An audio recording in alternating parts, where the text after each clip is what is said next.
चलो भाई, हल्ला कम। अब मेरी बात सुनो।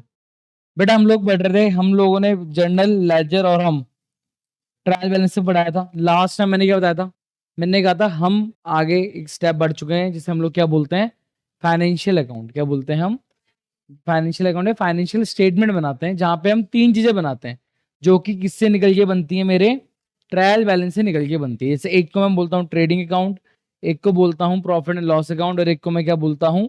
बैलेंस शीट बोलता हूँ। Trading account and profit and loss account मेरा क्या होता है? एक लेजर होता है, और ये लेजर पूरा कंप्लीट एक साल का होता है। दूसरी तरफ मेरी जो बैलेंस शीट होती है, एक स्टेटमेंट होती है। क्या होती है? स्टेटमेंट होती है, जहां पे सिर्फ हम बताते हैं ये हमारी एसेट्स और ये हमारी लाइबिलिटी है। क्योंकि ये स्टेटमेंट है, ये लेजर नहीं होता, बैलेंस शीट लेजर नहीं होता, तो हम ना तो हम टू वर्ड यूज करेंगे, ना हम कोई बाय वर्ड का यूज करेंगे। ठीक है भाई? शौर्या प्लीज। बैलेंस शीट कितने दिन की होती है? पूरे एक। ट्रेडिंग और पी&एल एक साल का होता है, और बैलेंस शीट एक दिन की होती है। ट्रेडिंग अकाउंट का फॉर्मेट क्या था? चाहे ट्रेडिंग अकाउंट है, प्रॉफिट एंड लॉस हो, उसके नीचे क्या लिखते हैं पहले? For the year ended, for the year ended 31 मार्च। जबकि बैलेंस शीट के लिए क्या लिखते हैं? एस ऑन 31 मार्च, जो कि बताता है कि बैलेंस शीट आपकी एक दिन की होती है। समझ में आया था क्या? हाँ, डेट से 31 मार्च को हमारा साल क्लोज होता है ना, इसीलिए। अब मैंने ट्रेडिंग अकाउंट का फॉर्मेट बताया था। मैंने कहा था बेटा, सॉरी, क्या हो रहा है? अरे अच्छा, चल नहीं रहा था। ट्रेडिंग अकाउंट का फॉर्मेट क्या था? मैंने देखो, लेजर का फॉर्मेट होता है पर्टिकुलर अमाउंट, पर्टिकुलर अमाउंट। मैंने कहा था कि भैया लेजर होता है, पूरे साल का अकाउंट एक ही साथ बना रहे होते हैं, तो यहाँ पे हमें फिलहाल डेट से कोई भी लेना देना नहीं है, सारे साल एक साथ दिखा रहे होते हैं। ट्रेडिंग अकाउंट बिलोंग करता है नॉमिनल अकाउंट को। नॉमिनल अकाउंट का रूल क्या बोलता है? भैया debit all expenses and losses, credit all income and gain. ऐसे जो पी&एल अकाउंट होता है, उसका भी क्या होता है? नॉमिनल अकाउंट को फॉलो करता है। Debit all expenses and losses, credit all income and gain. यहां से हमें पता चला नहीं खर्चे कितने टाइप के होते हैं? दो टाइप के खर्चे होते हैं। ट्रेडिंग अकाउंट में जो खर्चे आते हैं उन्हें हम लोग क्या बोलते हैं? Direct expenses. Profit and loss account में जो खर्चे आते हैं उन्हें हम क्या बोलते हैं? Indirect expenses. ऐसी इनकम भी कितने तरीके की हो गई? डायरेक्ट और इनडायरेक्ट। जैसे एक्सपेंस किसी चीज को तब बोलते हैं जब हमें उससे बेनिफिट डिराइव हो जाता है। व्हाट आर डायरेक्ट खर्चे? सारा शॉर्ट में याद बताता। कोई भी ऐसा खर्चा जो मेरी किस पे डिपेंड करता है? सेल्स पे डिपेंड करता है, तब हर वो खर्चा मेरा डायरेक्ट खर्चा। और ऐसे खर्चे जो सेल्स पे डिपेंड नहीं करते, उन्हें हम क्या बोलते हैं? इनडायरेक्ट खर्चे। या फिर ऐसे एक्सपेंसेस जो होने ही होने हैं, चाहे आपकी सेल्स हो या ना हो। जैसे इलेक्ट्रिसिटी बिल, किसी पर्सन की सैलरी, रूम का रेंट हो गया, वगैरह वगैरह वगैरह। समझ में आया? देखो एग्जाम्पल लिखे हुए हैं। ट्रेडिंग अकाउंट में बहुत कम होते हैं जो आते हैं। एक खर्चों में एक इंपॉर्टेंट चीज बताई थी क्या? क्या कैरेज भी खर्चा होता है? कैरेज माना होता है डिलीवरी एक्सपेंस। क्या होता है? आप फिलहाल इसका बात करना, कभी कभी कैरेज लिखा होता है, कभी कभी फ्रेट लिखा होता है। कभी कभी कैरेज है, कभी कभी फ्रेट लिखा होता है। अब ये दो तरीके होगा, या तो कैरेज इनवर्ड या कैरेज आउटवर्ड, या फ्रेट इनवर्ड या फिर फ्रेट आउटवर्ड। एक मिनट है, समझ में आया? सिंपल सी चीज बोली थी मैंने। क्या अगर फ्रेट इनवर्ड लिखा है, अगर इनवर्ड लिखा हुआ खर्चे के आगे, तो बेटा वो कहाँ आता है? ट्रेडिंग आउट से। उसे परचेज के रिलेटेड माना जाता है। आउटवर्ड बेसिकली होता तो सेल्स पे है, बट फिर भी हम इसे कहाँ चार्ज करते हैं? प्रॉफिट एंड लॉस अकाउंट में। तो अगर कैरेज इनवर्ड है तो ट्रेडिंग, कैरेज आउटवर्ड है तो प्रॉफिट एंड लॉस। अगर फ्रेट इनवर्ड है तो ट्रेडिंग, और फ्रेट आउटवर्ड है तो पी&एल अकाउंट। यहां तक समझ में आया इतना? ठीक है। अब जैसे खर्चे दो टाइप के थे, ऐसे इनकम भी कितने टाइप की होती है? दो टाइप की होती है। मैंने कहा था कि क्या किसी भी बिजनेस की डायरेक्ट इनकम बोले तो उसकी मेन इनकम, और किसी भी बिजनेस की मेन इनकम उसकी क्या होती है? सेल्स होती है। सेल्स के अलावा अगर वो कहीं से भी पैसा आ रहा है, डिस्काउंट से कुछ भी उसे रिसीव हो रहा है सेल्स के अलावा, उसे हम लोग क्या बोलते हैं? उसकी इनडायरेक्ट इनकम बोलते हैं। और इनडायरेक्ट इनकम कहाँ आती है? प्रॉफिट एंड लॉस अकाउंट में आती है। इतना समझ में आया? ये हमने पहले अब क्लास पढ़ा था, जब हमने इसकी क्लास ली थी। इसके बाद मैंने आपको फॉर्मेट बताया था किसका? हम लोगों ने ट्रेडिंग अकाउंट का फॉर्मेट स्टडी करा था ना। ट्रेडिंग अकाउंट का फॉर्मेट जो क्या बताया था? सिंपल सी बात है। क्या? सबसे पहले फॉर्मेट क्या था, पहले हमारा कौन सा स्टॉक आता है, अरे यार, पहले हमारा कौन सा स्टॉक आता है, ओपनिंग स्टॉक आता है। ओपनिंग स्टॉक क्या होता है, ये वो सामान है जो पिछले साल नहीं बिका, कब बिकेगा, इस साल। तो खर्चा कब बनाया इसको, इस साल। और कौन से खर्चे में, अगर परचेज होता है, यहाँ पे क्या आता है, एक परचेज आता है। बट अगर जब परचेज लिखोगे, चेक कर लेना क्वेश्चन में क्या ना लिखा हो, परचेज रिटर्न। अगर परचेज रिटर्न लिखा है तो परचेज का अमाउंट कॉलम के अंदर, लेस करा परचेज रिटर्न, माइनस करना फाइनल अमाउंट कॉलम के क्या आ गई, बाहर आ गई।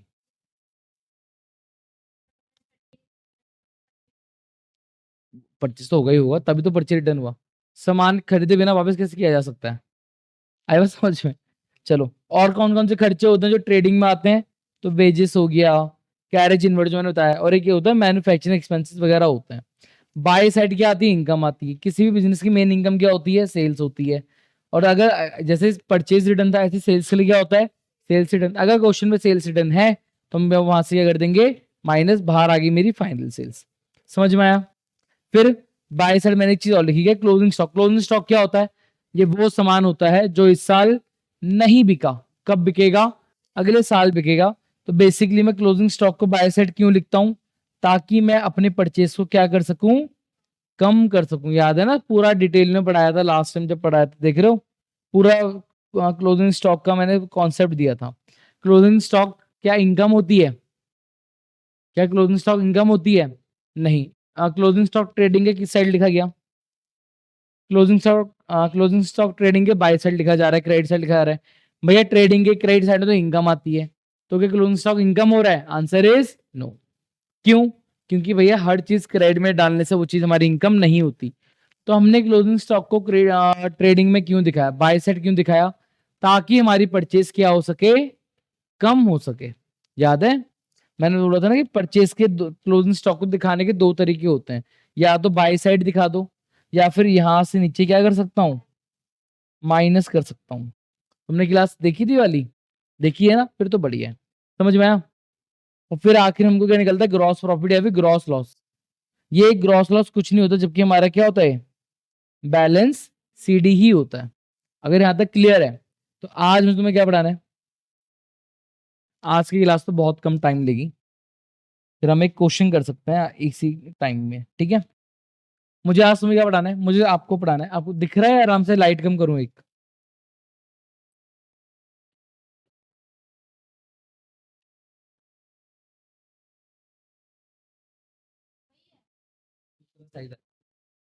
से वापस करूंगा मैं। तुम्हें सही दिख रहा, सही दिख रहा है, चलो, ठीक है ठीक है ठीक है। मैं काला सा क्यों हो गया, थोड़ा सा गोरा कर दें अपने आप को।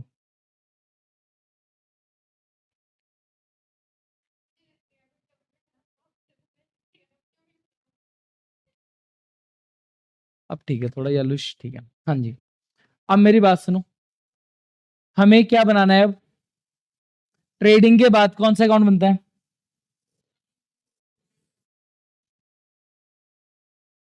Profit and loss account. उसके नीचे क्या लिखा जाता है, फॉर द ईयर एंडेड 31 मार्च 2000, जो भी तुम्हारा क्या चल रहा होगा, साल चल रहा होगा, ठीक है। अब फॉर्मूला 2025, ठीक है, फॉर्मेट सेम। भाई ये लेजर है, यस और नो, तो क्या करेंगे हम इसके लिए भी, नहीं, पर्टिकुलर अमाउंट, पर्टिकुलर और अमाउंट,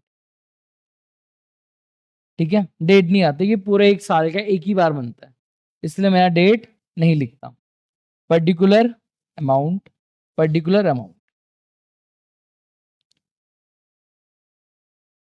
ट्रेडिंग अकाउंट, और उसके नीचे क्या है, पी एंड एल अकाउंट है। यहाँ पे क्या लिखा था मैंने, ग्रॉस प्रॉफिट, या मैंने क्या लिखा था, बाय ग्रॉस लॉस। अगर तुम लोगों ने लास्ट टाइम वीडियो वाला पार्ट याद है, मैंने तो ग्रॉस प्रॉफिट कुछ नहीं होता, ये क्या होता है मेरा, टू बैलेंस सीडी, और ये मेरा क्या होता है, टू बैलेंस सीडी, अगली बार क्या बनेगा, बाय बैलेंस बीडी, और ऐसी बाय बैलेंस सीडी अगली बार क्या बनेगा, टू बैलेंस बीडी, बीडीपीटी। समझ में आया इतना? नहीं दीदी, दोनों में से एक ही हो सकता है ना, या तो प्रॉफिट डिवाइड फिर लॉस ही होगा।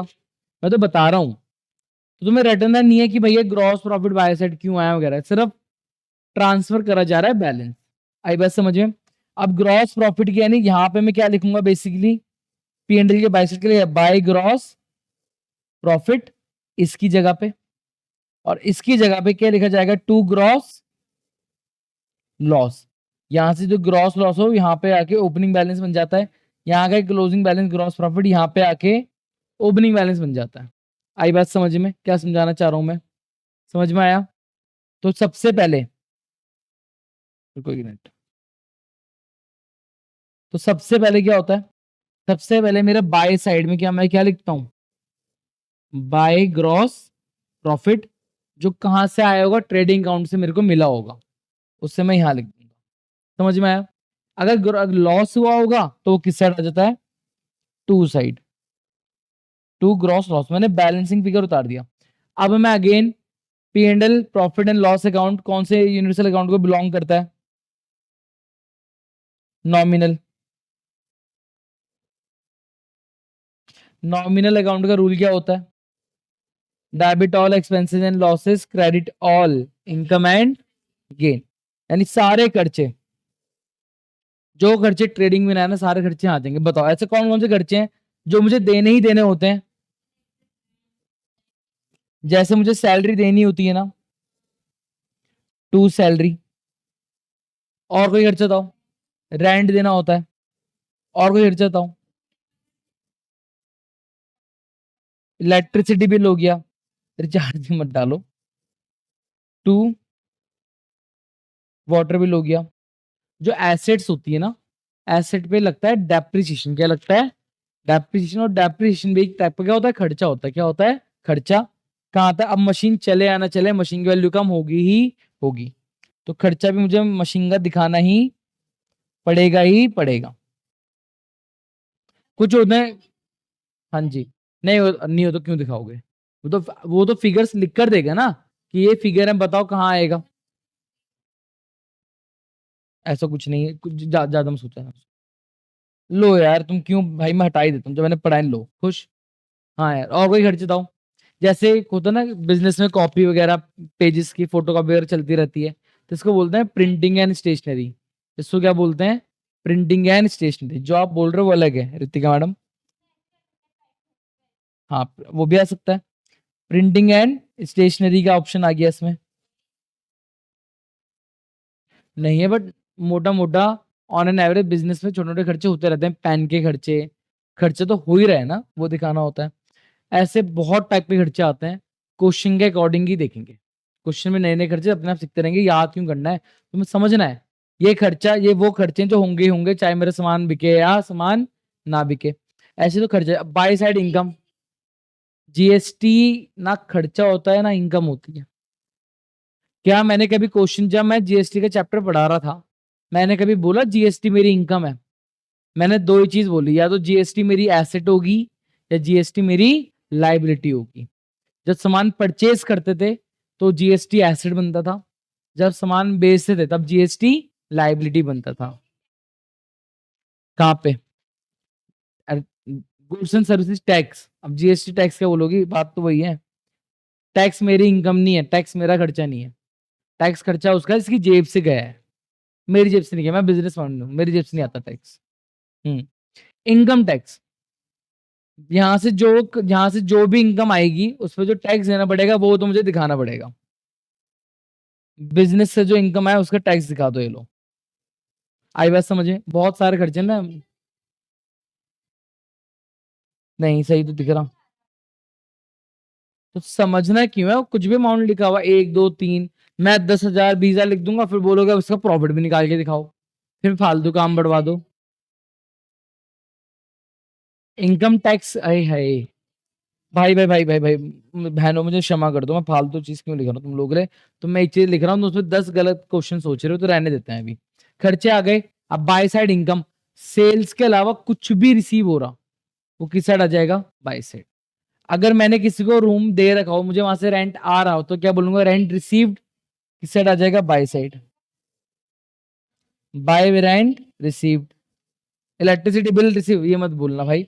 मैं जैसे रेंट रिसीव हो गया, डिस्काउंट रिसीव पढ़ते थे, डिस्काउंट रिसीव कहाँ गया, ट्रेडिंग P&L के बाय साइड। डिस्काउंट अलाउ कहाँ आता है, यहाँ पे, तो खर्चा है ना। देन आपके डिस्काउंट देने से ओवरऑल आपकी सेल से इतना कोई इंपैक्ट नहीं पड़ता, ऐसा मानते हैं। दीदी अगर आपने डिस्काउंट दिया है तो आपको खर्चा तो है ना, लॉस तो है ना, आपको दिखाना तो पड़ेगा ना, या नहीं दिखाओगी। मुझे एट द एंड अपने नेट, मुझे जो प्रॉफिट बचता है, मुझे इसमें सरकार को टैक्स देना पड़ता है। प्रॉफिट जितना ज्यादा होगा टैक्स उतना ज्यादा होगा, तो तुम्हारी कोशिश क्या होगी, प्रॉफिट ज्यादा से ज्यादा दिखाना, कम से कम दिखाना। तो जहां भी खर्चा दिया है, छोटा मोटा खर्चा जो बिजनेस से करा है, हर वो खर्चा अपने बिजनेस में क्या करूंगा, रिकॉर्ड करूंगा और कोशिश करूंगा ताकि मेरा प्रॉफिट क्या होता रहे, कम होता रहे। समझ में आया इतनी बात, हाँ है ना, ठीक है। अब मेरी बात सुनो, और भी इनकम होती है, क्वेश्चन अगेन, अगर कमीशन रिसीव्ड है तो वो भी किस साइड आ जाएगा, सेल्स के अलावा कोई भी इनकम है वो कहाँ आती है, प्रॉफिट एंड लॉस अकाउंट में आती है, खत्म। इतना बस, इतना बहुत है समझने के लिए। अब मेरी बात सुनो, अब अगेन मैं क्वेश्चन को मुझे क्या करना होगा, बैलेंस करना होगा ना, क्वेश्चन को क्या करना होगा, बैलेंस करना होगा, यस और नो। तो अगर बाय साइड वाला इनकम, अगर बाय साइड ज्यादा है, देखो बाय साइड में इनकम रिकॉर्ड हो रही है ना, अगर बाय वाली साइड ज्यादा है तो लेजर कैसे करते हैं, भैया जिस साइड का बैलेंस क्या होता है, ज्यादा होता है, उनको हम दोनों तरफ लिखते हैं, हाँ है ना। अगर बाय साइड का ज्यादा है तो बैलेंसिंग फिगर तो इस साइड बच रहा ना, टू साइड। जो भी बैलेंसिंग फिगर बच रहा होगा दिमाग लगाओ जरा, भैया ये थी मेरी इनकम, ये थे मेरे खर्चे, जब इनकम में से, जब इनकम में से खर्चे माइनस करूंगा, मुझे फिर क्या बचेगा, प्रॉफिट। और P&L अकाउंट में जो प्रॉफिट होता है उस प्रॉफिट का नाम क्या होता है, नेट प्रॉफिट। क्या होता है, नेट प्रॉफिट। उल्टा, अगर ये बैलेंसिंग फिगर है, बैलेंस शीट कैसे लिखते थे, सपोज करे यार देखो, एक साथ लिखूंगा, सपोज करो यहाँ का टोटल आया 10 लाख और यहाँ का टोटल कितना आया 8 लाख, तो मेरे यहाँ पे कितना बैलेंस फिगर बच रहा है, 2 लाख। वही लिखा मैंने यहाँ पे, बैलेंस शीट ही ना लिख के मैं डायरेक्ट क्या लिख सकता हूँ, टू नेट प्रॉफिट। क्या देखो, प्रॉफिट तुमने दो टाइप की पढ़े भैया, एक हो गया, एक आया हमारे पास कौन सा प्रॉफिट, सॉरी, एक आया ग्रॉस प्रॉफिट जो ट्रेडिंग में निकाला था, और एक आया हमारे पास नेट प्रॉफिट। भैया प्रॉफिट है तो दो दो क्यों निकाल रहे हैं, तो ये मैं थोड़ा सा आगे जाके बताऊंगा जब क्वेश्चन वगैरह कर लेंगे कि दोनों में क्या अंतर होता है, ग्रॉस प्रॉफिट बेसिकली क्या बताता है, नेट प्रॉफिट में क्या हो जाता है। सुन ही लो यार, ग्रॉस प्रॉफिट ट्रेडिंग अकाउंट से जो प्रॉफिट लॉस निकल रहा है वो बता रहा है सर, आप जब बिजनेस चला रहे हो ना, दो तरीके खर्चे हो रहे हैं। एक खर्चा हो रहा है सर उस सामान को बेचने के लिए, उस सामान को बेचने के लिए आपने क्या क्या खर्चा करा, एक सामान होता है आपको पूरा बिजनेस चलाने के लिए कितना खर्चा करा। तो जो ग्रॉस प्रॉफिट है, ग्रॉस प्रॉफिट बेसिकली ये बता रहा है कि सर आपने अपने सिर्फ बिजनेस से, जो आपका मेन पर्पस है, उससे आपने कितना कमाया, आई बात समझ में। और उसमें जब आप वो सारे खर्चे माइनस कर दोगे तो ये वो पैसा है जो आपकी जेब में बचा। अगर नेट प्रॉफिट 1 लाख रुपए आ रहा है, यानी तुमने इस साल तुम्हारी जेब में कितना रुपए बच गया अलग से, 1 लाख रुपए बचा है, समझ में आया। जस्ट अपोजिट, अगर मेरे खर्चे ज्यादा हो जाते, इनकम कम हो जाती, तो बैलेंसिंग फिगर यहां आता, तो खर्चे ज्यादा इनकम कम, इस बार क्या हो गया, लॉस। कौन सा लॉस, कौन सा loss, bye net loss, bye net loss. क्या ये चीज समझ में आया, हाँ है ना। अगेन ये to net profit by net loss कुछ नहीं है, देखा जाए कहीं ना कहीं अपने बैलेंसिंग फिगर ही होते हैं। और रट मत लेना, दोनों के दोनों अमाउंट, दोनों में से आइदर वन, या तो प्रॉफिट हो रहा होगा लॉस ही हो रहा होगा, तो एक ही आइटम आएगा। भैया 10 लाख के खर्चे हुए, 10 लाख की इनकम हो गई, नो प्रॉफिट नो लॉस, दोनों बराबर हो जाएगा। बस कुछ आएगा नहीं, बस जैसे लेजर बैलेंस होता था दोनों तरफ, भाई बैलेंस शीट तभी आएगा ना जब कुछ बैलेंस बच रहा होगा। जब दोनों का बैलेंसिंग फिगर बराबर आ रहा है तो क्या लिखोगे, कुछ भी नहीं। तो नो मैंने, हमें ना प्रॉफिट और ना में लॉस हुआ, 10 लाख रुपए कमाए थे, खर्चा भी इतना कर दिया 10 लाख का। समझ आया, ये समझ में आया। अब P&L के बाद एक चीज बनती है, फाइनल चीज जो मेरी क्या होती है, बैलेंस शीट होती है, मोस्ट इंपॉर्टेंट।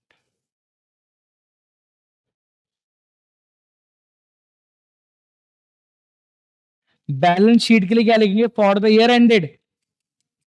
बैलेंस शीट के लिए क्या लिखते हैं? एज ऑन 31 मार्च 2025 लिखते हैं, ठीक है। क्या लेजर होता है? नहीं। तो प्लीज इसको लेजर की तरह ट्रीट आप ना करें। क्या मेरी इतनी छोटी सी बात को समझ सकते हैं? हाँ है ना? पैम। ठीक है। फिर ओए होए होए पैम। ठीक है, चलो ध्यान दो। अब ये एक स्टेटमेंट, ध्यान से सुनो भाई। ये एक स्टेटमेंट है। यहाँ पर्टिकुलर पर्टिकुलर कुछ नहीं होता। यहाँ पे एक जगह लिखी जाती है लाइबिलिटी, सॉरी, एक जगह क्या लिखा जाता है? एक जगह क्या लिखी जाती है? ध्यान दो, ध्यान दो, फिर से लिख रहा हूं। इस साइड क्या लिखी जाती है? Liabilities amount. और एक तरफ क्या लिखी जाती हैं? एसेट्स। ठीक है।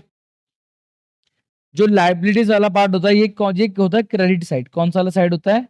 क्रेडिट वाला साइड। और ये वाला साइड क्या होता है? डेबिट वाला साइड। भैया हम तो हमेशा लेफ्ट हैंड साइड क्या लिखते थे? डेबिट। राइट वाले क्या लिखते थे? क्रेडिट। इसलिए मैंने बोला ये लेजर नहीं है, ये एक स्टेटमेंट है। और ये स्टेटमेंट का, ये बैलेंस शीट का कुछ नहीं, एक फॉर्मेट है। क्या है ये? इसका एक फॉर्मेट। और हमें फॉर्मेट ऐसे ही बनाना चाहिए जैसे हमें सिखाया गया है। आई बात समझ में? तो ये चीज आनी पड़ेगी। लाइबिलिटी की बैलेंस शीट में पहले हम क्रेडिट वाली चीज आती है, फिर डेबिट वाली आती है। और वैसे जब हम लेजर बनाते हैं हमेशा पहले डेबिट वाला और फिर क्रेडिट। यहां तक समझ में आया? अरे पता नहीं कब से बंद हो रखा कैमरा। समझ में आया? अरे सही है, हाँ नहीं ठीक है, समझ में आया। अब मुझे लाइबिलिटीज लिखनी है और एसेट लिखनी है। सर अगर आपको ध्यान हो, एसेट्स दो टाइप की पढ़ाई थी, करंट एसेट और नॉन करंट एसेट। और लाइबिलिटी भी दो टाइप की थी ना, करंट लाइबिलिटी और नॉन करंट लाइबिलिटी। याद ही नहीं आ रहा है ना? मेरी बात सुनो। करंट एसेट्स का बेनिफिट जल्दी मिल जाता है, नॉन करंट जिनका बेनिफिट लंबे समय तक मिलता है। करंट लाइबिलिटी जिनका पैसा जल्दी चुकाना है, नॉन करंट लाइबिलिटी जिनका पैसा आराम से चुकाना है। अब बैलेंस शीट में क्या पहले लिखा जाए? क्योंकि बैलेंस शीट एक फॉर्मेट है, फॉर्मेट की तरह लिखना चाहिए। तो देखो बैलेंस शीट बनाने का तरीका जो हम लोगों ने सीखा है।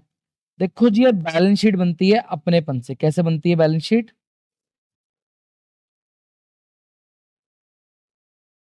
बैलेंस शीट में आप अपनापन बनाओ। बैलेंस शीट में होता है अपनापन।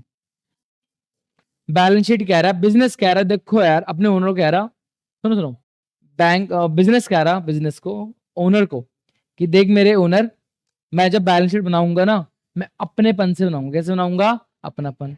ओनर कह रहा अपनापन मतलब, कह रहा मेरा जो सबसे मेरा अपना है उसको मैं सबसे ऊपर रखूंगा। क्या बोला मैंने? जो मेरा सबसे अपना वो सबसे ऊपर, जो मेरे से जितना दूर उसको सबसे नीचे। ठीक है। ऐसी एसेट्स में जो ऐसी एसेट जो सबसे ज्यादा मेरे बिजनेस में रहेंगी, लंबे समय तक जो रहेंगी, वो सबसे ऊपर। जो एसेट जो बहुत कम समय के लिए रहेगी वो सबसे नीचे। तो जो सबसे अपना है, जो सबसे अपना वो सबसे ऊपर। अब किसी भी बिजनेस के लिए सबसे अपना कौन होता है? उसका ओनर। ओनर जो पैसा देता है उसके लिए हम क्या वर्ड यूज करते हैं? कैपिटल। और कैपिटल बिजनेस की क्या होती है? लाइबिलिटी। देखो उसको ओनर, बिजनेस को अपने मालिक का भी पैसा देना है, बिजनेस को अपने और लोगों का भी पैसा देना है। तो अपना कौन होगा? जो सबसे पहले पैसा वो मांगेगा या सबसे आखिरी में मांगेगा? अपना वो होता है सबसे आखिरी। अपना कौन होगा? वो, ओए पहले मेरा दे, भाग छोड़ दे। वो अपना नहीं है भाई, वो कमीनापन कर रहा है। अपना वो होता है, अरे तू पहले सबका चुका दे, बाद में कुछ बचा तो मेरे को दे दियो, नहीं बचा तो कोई बात नहीं, ये ओनर बोल रहा। तो सबसे अपना ओनर। तो सबसे ऊपर किसका अमाउंट लिखा जाना चाहिए? कैपिटल का। किसका? कैपिटल। ओनर का पैसा सबसे ऊपर लिखा जाता है। आई बात समझ में? मैं बिजनेस हूं, मुझे पैसा देना है, सबसे पास एंड तक मेरे साथ कौन खड़ा रहेगा? ओनर। तो सबसे पहले पैसा कौन सा लिखा जाता है? कैपिटल। क्या? क्या चीज? ड्राइंग क्यों होगा? ड्राइंग कहां से आ गया? सुनो सुनो भाई, फिर देखो, मैं यहां चल रहा हूं, आपको यहां रहना है, यहां नहीं जाना, मेरे पीछे। क्या क्वायरीज तब पूछना जब मैं कुछ बता दूंगा। मैंने अभी ड्राइंग वाला कुछ बोला? रुको जाओ, जब मैं बोलूंगा ना समाप्त, फिर बोला अरे मैंने तो ये शब्द बोला ही नहीं, तब पूछोगे ना भाई आपने ये नहीं बोला, तब मेरे को बताना चाहिए। तो सबसे पहले लाइबिलिटी में क्या लिखते हैं हम? कैपिटल लिखते हैं। क्या लिखते हैं हम? अब कैपिटल का बैलेंस हमेशा माइंड में ध्यान रखो, क्या कैपिटल का बैलेंस हमेशा हमेशा हमेशा कॉलम के कहां लिखेंगे? अंदर साइड, क्योंकि इसमें कुछ कैलकुलेशन वगैरह होती हैं, तब जाके मैं फाइनल अमाउंट क्या लिखूंगा? बाहर लिखूंगा। आई बात समझ में? देखो जब बिजनेस स्टार्ट हुआ, ये वो पैसा है, जब मेरा बिजनेस स्टार्ट हुआ था वो पैसा था। अगर मैं बिजनेस के दौरान अगर और पैसा लेकर आया, तो मेरी कैपिटल का बैलेंस बढ़ना चाहिए, कम होना चाहिए? बढ़ना चाहिए। तो मैं अगर कुछ क्वेश्चन में ऐसा कुछ होगा, तो मैं यहाँ पे प्लस कर दूंगा। क्या लिख दूंगा मैं? Additional capital. क्या लिख दिया मैंने? बट सर मैं बिजनेस से पैसा ड्राइंग भी तो कर रहा था। ड्राइंग माने क्या होता है? ओनर ने बिजनेस से पैसा निकाल लिया। जब निकाल लिया तो कैपिटल बढ़ गई, कम हो गई? तो क्या कर देंगे? ड्राइंग यहां से क्या कर देंगे? माइनस। यानी जो ड्राइंग्स होती है, जब हम क्वेश्चन करेंगे, तो ड्राइंग्स कैपिटल से क्या करी जाती है? माइनस करी जाती है। समझ में आया बात?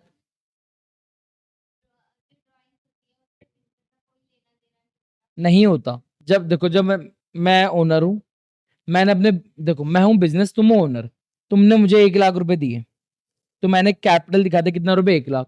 अब तुमने उस 1 लाख में से कितना रुपए मांग लिया? 10,000 मांग लिया। मेरा कोई काम ही नहीं था, तो मैं इसी में से 10,000 दूंगा ना। तो अब तुमको देने के लिए कितना रुपए बचा? सिर्फ 90,000। इसलिए ड्राइंग माइनस करा। समझ में आया दीदी? कृति कह रही है, हाँ ठीक है ठीक है, क्या ही बोलने, छोड़ो। अब जब साल के आखिरी में दो चीज होगी, या तो प्रॉफिट होगा या फिर मुझे लॉस होगा। सर अगर प्रॉफिट होगा तो ओनर को देंगे ना, तो जितना भी पैसा उसने डाला था, उसमें मैं उतना अमाउंट क्या कर दूंगा? ऐड कर दूंगा। क्या ऐड कर दूंगा? हाँ, नेट प्रॉफिट उतना मैंने क्या कर दिया? ऐड कर दिया। या फिर अगर नेट लॉस हुआ होता, बस मैं क्या कर देता? माइनस कर देता। नेट लॉस, अगेन ध्यान रखो, या तो नेट प्रॉफिट ही हो रहा होगा या फिर नेट लॉस, एक ही आइटम आएगा। आई भाई इनमें ऐसे कर दूंगा, एक ही आइटम। ये सारा करने के बाद देखो ऐसे लाइन खींची, इन सबका टोटल यहाँ इसके सामने, नीचे मत लिखना, ऊपर मत लिखना। जो फाइनल अमाउंट जो तुम लिखोगे, देख लो कैसे करा मैंने, ऐसे करा और इसके सामने लिख दिया। ये फॉर्मेट है दिखाने का। आई बात समझ में क्या बोलना चाह रहा हूं? जो कैपिटल आएगी, इसके अलावा और कौन कौन सी लाइबिलिटीज होती हैं? जैसे बताओ, किनका पैसा होता है? जैसे बैंक लोन होता है ना, बैंक लोन वो बैड डेट्स लॉस होता है। बैड डेट क्या होता है? लॉस। कौन सा अकाउंट में आना चाहिए? प्रॉफिट एंड लॉस अकाउंट में। ये सारे वर्ड्स अभी धीरे धीरे आएंगे, तभी मैं डिस्कस करूंगा, इसलिए अभी डिस्कस नहीं कर रहा। और फिर तो ऑल द बेस्ट। अभी देख लेंगे तुम्हारा भी। अभी रुको, पहले मुझे कंप्लीट कराना तो पूरा। ये कैपिटल या रेट में अब तक। अब इसके अलावा किसका पैसा आता है? कैपिटल का पैसा ऐसा किसका पैसा है जिसका पैसा आराम से देना होगा? बैंक का पैसा। अगर बैंक लोन, तभी तो उसके बाद वो आ रहा है बैंक लोन। क्रेडिटर होते हैं, क्रेडिटर। क्रेडिटर कौन होते हैं? वो लोग जिनका अभी पैसा देना बाकी है। तो यहाँ पे क्या आ गए? क्रेडिटर्स आ गए। एक होता है बिल्स पेबल। क्या होते हैं? एक दो वर्ड दिखेंगे, bills receivable, bills payable. Bills payable मतलब इस बिल पे अभी पेमेंट करना बाकी है, लाइबिलिटी। क्या है मेरी? लाइबिलिटी।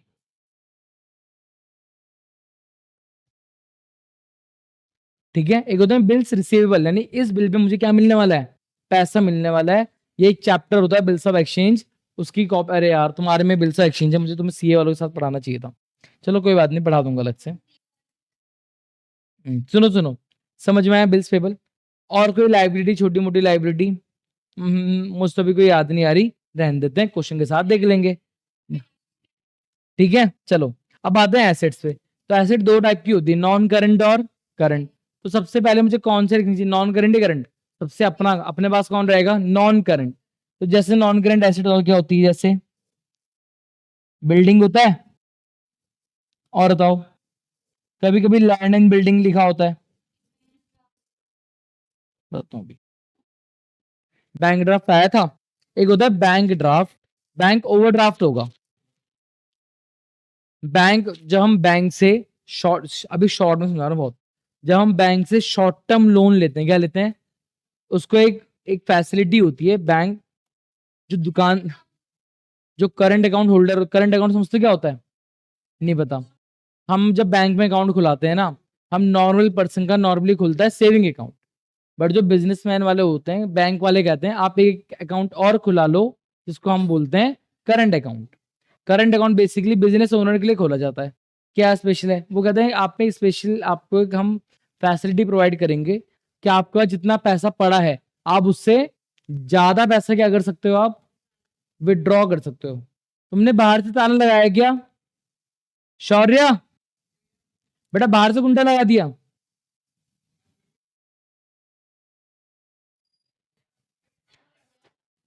कुंडा लगा, अंदर से लगाओ, अंदर से लगा दो। हाँ, क्या बोला मैंने? तो बैंक हमें एक फैसिलिटी प्रोवाइड कराता है। मानो मेरे बैंक में 1 लाख रुपए पड़े हैं। कितने पड़े हैं? 1 लाख। बैंक कह रहा आप 2.5 लाख तक विड्रॉ कर सकते हो। तो अगर मैंने पूरे 2.5 लाख निकाले, तो मैंने 1.5 लाख एक्स्ट्रा निकाले ना बैंक से, तो इसको बोलते हैं ओवरड्राफ्ट फैसिलिटी। क्या बोलते हैं इसे? Bank overdraft. Nothing but what loan. कहाँ जाएगा?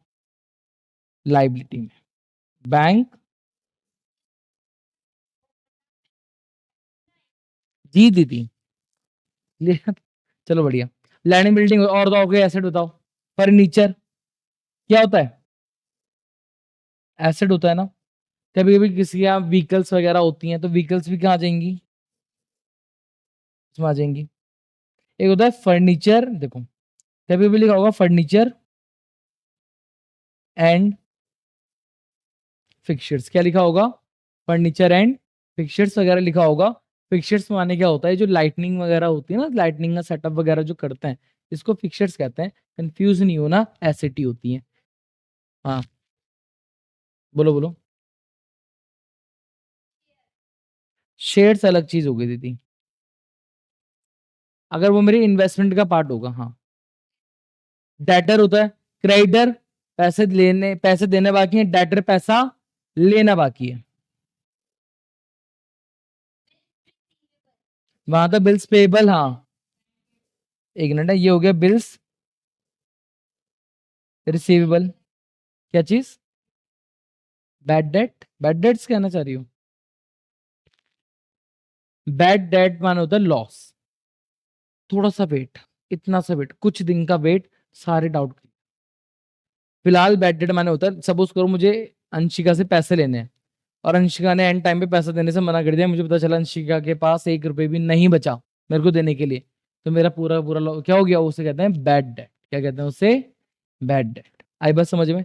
सबसे most important asset cash account. Cash का होता एसेट होता नहीं होता? और पैसा कभी कभी हमारा कहाँ होता है? बैंक में भी होता है। और एक इंपॉर्टेंट एसेट जो हमें याद करनी है यहाँ के लिए, क्लोजिंग स्टॉक। क्या होता है हमारा क्लोजिंग स्टॉक? क्या होता है? वो सामान जो इस साल नहीं बिका, कब बिकेगा? अगले साल बिकेगा। बेनिफिट अब मिलेगा कि, या बेनिफिट मिलना बाकी है? बेनिफिट मिलना बाकी है। Closing stock. ओपनिंग स्टॉक खर्चा होता है, वो ट्रेडिंग में आ जाता है।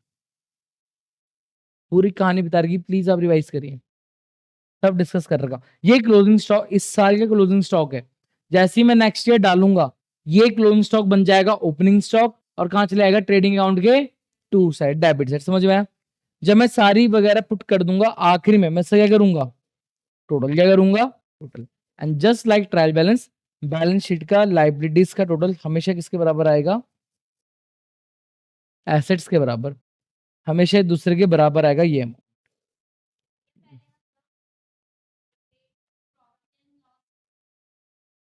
कैसे? ये करा तो, यहाँ इनकम रिकॉर्ड करो, यहाँ इनकम रिकॉर्ड करो, यहाँ खर्चे रिकॉर्ड करो। प्रॉफिट एंड लॉस तो यहाँ से निकल गया, अच्छा मेरे बिजनेस ने इतना प्रॉफिट करा है। Basically balance sheet, balance sheet हमें बताती है क्या? बैलेंस शीट हमें बताती है कि सर हमारी फाइनेंशियल पोजीशन क्या है।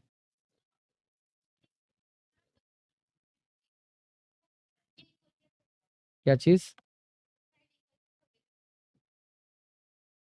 कैसे? समझा नहीं मैं। हमने क्लोजिंग स्टॉक दिखाया था। हमने क्लोजिंग स्टॉक 2 साइड दिखाया बेसिकली। एक तो ट्रेडिंग के बाय साइड दिखाया, क्रेडिट इफेक्ट आ गया, दरवाजा खोल देना। एक तो हमने क्या बोला मैंने, एक तो हमने कहाँ दिखाया, ट्रेडिंग के बाय साइड दिखाया, क्रेडिट इफेक्ट आ गया। दूसरा बैलेंस शीट में एसेट साइड दिखाया, नमस्ते। दूसरा बैलेंस शीट में एसेट साइड दिखाया। कौन सा बैलेंस हो गया, डेट बैलेंस हो गया। क्वेश्चन फिर से क्या हो गया, बैलेंस हो गया। अगर मैंने क्लोजिंग स्टॉक सिर्फ यहां लिखा होता और मैं ट्रेडिंग में लिखना भूल जाऊं, क्वेश्चन क्या हो जाएगा, गलत हो जाएगा। नमस्ते नमस्ते नमस्ते नमस्ते नमस्ते नमस्ते। इतना समझ में आया, यहाँ तक ठीक है। इसे नोट कर लो। चलो अब आज इसको उतना ही रखते हैं। कल हम क्या करें, कल छुट्टी मत मार लेना भाई। क्या, मैं आता हूँ, मेरी बात सुनो। तुम तीनों बालकों, कल छुट्टी मत मार लेना। कल मैं एक क्वेश्चन कराऊंगा, कल मैं क्वेश्चन करवाऊंगा जिसमें हम ट्रेडिंग भी बनाएंगे, P&L भी बनाएंगे और बैलेंस शीट भी बनाएंगे। हाँ जी, हमारा काम साथ को करते हैं। क्या, 10 मिनट में हो जाएगा। फिलहाल इसको इतना ही रखते हैं, ठीक है। हाँ जी।